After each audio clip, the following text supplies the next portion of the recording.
Hello दोस्तों, welcome back to my channel. अगर आपने अभी तक मेरे चैनल को सब्सक्राइब नहीं किया है तो जल्दी से मेरे चैनल को सब्सक्राइब कर दे। एपिसोड 15 की शुरुआत में म्याओजिंग चन्नी से कहती है कि तुम ये मेरे शोल्डर पर लगा दो। चन्नी ये पैच उसके शोल्डर पर लगाने के बाद इससे कहता है कि मैं जानता हूँ कि तुम मुझसे नफरत करती हो और अगर तुम मुझे सजा देना चाहती हो तो दे सकते हो, लेकिन प्लीज तुम खुद को हर्ट नहीं करो। कल रात बारिश में भीगने की वजह से चन्नी को बुखार हो गया होता है तो वो इसको मेडिसिन देकर यहीं पर सुला देता है। अब वो ने म्याओजिंग को लंच के लिए बाहर बुलाया होता है। ये म्याओजिंग से ये कहने की कोशिश कर रहा होता है कि तुम्हें अपने अच्छे फ्यूचर के लिए आगे बढ़ जाना चाहिए। अगर तुम पास्ट में फंसी रहोगी तो तुम खुश नहीं रहोगी, लेकिन म्याओजिंग इसकी बातों पर ज्यादा ध्यान नहीं दे रही होती। वो कहता है कि क्या तुम नहीं जानती कि तूली चन्नी की गर्लफ्रेंड है? तो यहाँ पर तूली आ जाती है और ये दोनों एक साथ बाहर जा रही होती है। तो म्याओजिंग कहती है कि मैं जानती हूँ। वो इन दोनों को साथ में देखकर बहुत ज्यादा शॉक हो जाता है। जल्दी से चन्नी को कॉल करके बताता है कि म्याओजिंग और तूली साथ में बाहर जा रही है। तूली म्याओजिंग को शॉपिंग पर इसलिए लेकर आई होती क्योंकि ये लास्ट टाइम इसके साथ कुछ ज्यादा ही रूड हो गई थी और इस बार ये म्याओजिंग से एक्सक्यूज करना चाह रही होती है। शॉपिंग करते हुए म्याओजिंग तूली से पूछती है कि क्या तुम चन्नी के साथ भी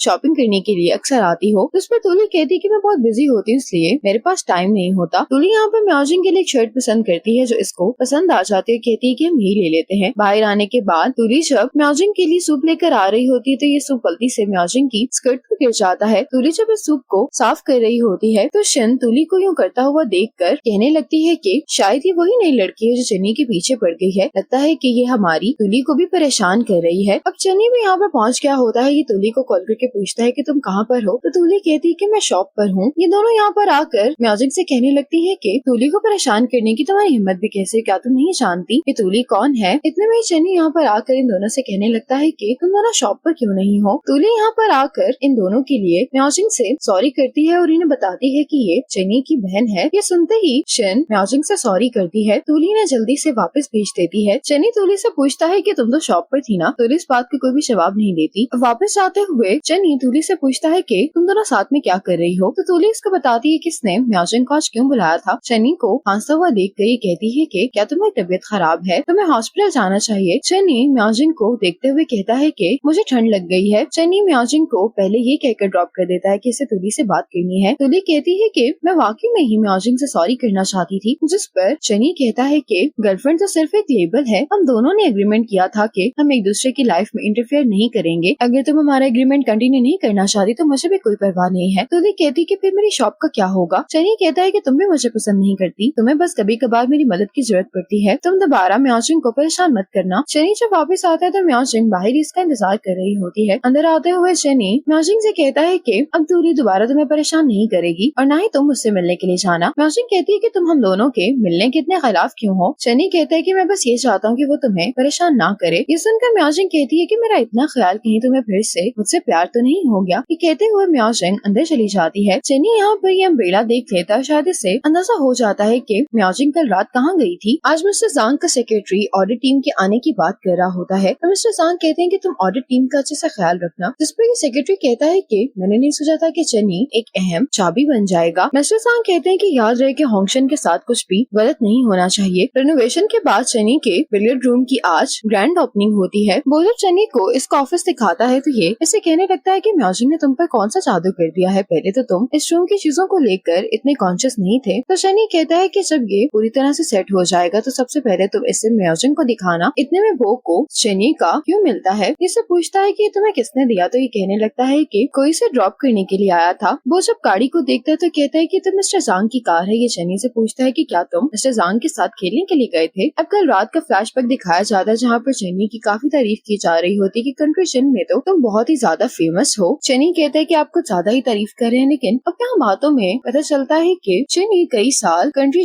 में रहा है। यहाँ पर मिस्टर जांग चन्नी को मिस्टर लू के साथ काम करने के लिए फोर्स कर रहे होते हैं। चन्नी यहाँ पर थोड़े गुस्से में दिखाई दे रहा होता है। इससे पहले कि चन्नी कोई जवाब दे पाता है इसे म्याओजिंग की कॉल आ जाती है और ये कॉल सुनने के लिए चला जाता है। अब चन्नी को योंग की कॉल आती है जो उसको बताता है कि मैंने म्याओजिंग को हायन फ्राइट स्टेशन पर देखा है। अब दिखाया जाता है कि हायन लॉजिस्टिक्स में ऑडिट टीम आ गई होती है। अब चन्नी खुद म्याओजिंग को यहाँ पर देखने के लिए आ जाता है। म्याओजिंग यहाँ पर इन वर्कर्स से इन्फॉर्मेशन इकट्ठी कर रही होती है हायन लॉजिस्टिक्स के बारे में। म्याओजिंग यहाँ से जाते हुए किसी को कॉल करने वाली होती है, लेकिन चन्नी को यहाँ पर देख कर ये जल्दी से अपना फोन पॉकेट में रख लेती है। चन्नी म्याओजिंग से पूछता है कि तुम यहाँ पर क्या कर रही हो। तो म्याओजिंग कहती है कि तुमने तो मुझे जॉब ढूंढने के लिए कहा था। चन्नी कहता है कि तुम दोबारा मेरी कॉल्स को इग्नोर नहीं करना। चन्नी की तबीयत खराब हो रही होती है तो म्याओजिंग परेशान हो जाती है, इससे कहती है कि तुम्हें तो बुखार है। म्याओजिंग चनी को कार में बिठाने के बाद जब सीट बेल्ट लगा रही होती है तो दोनों एक दूसरे के करीब आ जाते हैं। चनी म्याओजिंग से कहने लगता है कि तुम ऐसे ही किसी की कार में नहीं बैठ सकती, तो म्याओजिंग कहती है कि कंपनी की कार है। म्याओजिंग जब कार स्टार्ट करने लगती है तो चनी इसको रोकते हुए कहता है कि तुम मुझे हॉस्पिटल नहीं लेकर जाओ। अब वही फ्लैशबैक दिखाया जाता है जहाँ पर चनी की हालत काफी खराब होती है और यहाँ पर ये किसी को मार रहा होता है। चनी को फिर से ही सपने तंग कर रहे होते हैं। घर आने के बाद म्याओजिंग चनी से पूछती है कि थर्मामीटर कहाँ पर है, तो चनी कहता है कि मेरे बेडरूम के ड्रॉर में है। म्याओजिंग जब थर्मामीटर निकाल रही होती है तो इसको चनी के मेडिसिन दिखाई देती है। साथ ही चनी जल्दी से आकर ड्रॉर बंद कर देता है। म्याओजिंग चनी से कहती है कि अगर मैं तुम्हें इतनी देर बारिश में नहीं रोकी तो तुम्हें ये फीवर भी नहीं होता। इसके जवाब में चनी म्याओजिंग से सॉरी करता है। चनी म्याओजिंग से कह रहा होता है कि मेरा बुखार उतर गया है, लेकिन म्याओजिंग इसको कहती है कि तुम्हें रेस्ट करना है। चनी इससे पूछता है कि क्या तुम्हें जॉब मिल गई है, तो म्याओजिंग कहती है कि हाँ। चनी कहता है कि बहुत अच्छा है कि तुम बिलियर्ड रूम नहीं गई। म्याओजिंग कहती है कि तुम्हारा इस बात से क्या मतलब है, क्या मैं वहाँ पर काम नहीं कर सकती। चनी कहता है कि एक सिटी के टॉप ग्रेजुएट भला अब एक छोटे से बिलियर्ड रूम के फाइनेंसिस को संभालेगी। म्याओजिंग कहती है लेकिन मेरा फ्यूचर का प्लान तो यही था कि मैं तुम्हारे साथ यहाँ पर रहकर बिलियर्ड रूम को रन करूँ ताकि हम एक सिंपल सी लेकिन हैप्पी लाइफ गुजार सकते। म्याओजिंग कहती है कि मुझे याद है कि तुमने कहा था कि हम हमेशा साथ रहेंगे। ये कहने के बाद म्याओजिंग पानी चेंज करने के लिए चली जाती है तो साथ ही चनी म्याओजिंग को आकर हक कर लेता है। म्याओजिंग थोड़ी सी हैरान दिखाई दे रही होती है। यहाँ पर चनी से थर्मामीटर टूट जाता है तो ये इसके मरकरी को इकट्ठा करके पानी की बोतल में डालकर जब एक साथ देख रहे होते हैं तो म्याओजिंग कहती है कि टूटे हुए शीशे को दोबारा जोड़ा नहीं जा सकता, लेकिन चनी कहता है कि ये अभी भी बहुत सुंदर है। असल में म्याओजिंग ने हायन लॉजिस्टिक्स ही as a deputy team leader join कर ली होती है। म्याओजिंग का यहाँ पर काम करना भी ऑडिट टीम का ही प्लान लग रहा होता है। अब कंपनी ने ऑडिट टीम के लिए ऑफिस अरेंज नहीं किया होता, जिस पर म्याओजिंग कहती है कि कोई बात नहीं, हम किसी करीबी कैफे में काम कर लेते हैं। तो इस पर मिस्टर ताओ कहते हैं कि ऐसे काम करना तो अच्छा नहीं लगता, मैं आपके लिए जल्दी ऑफिस अरेंज करवा देता हूँ। अब चनी म्याओजिंग को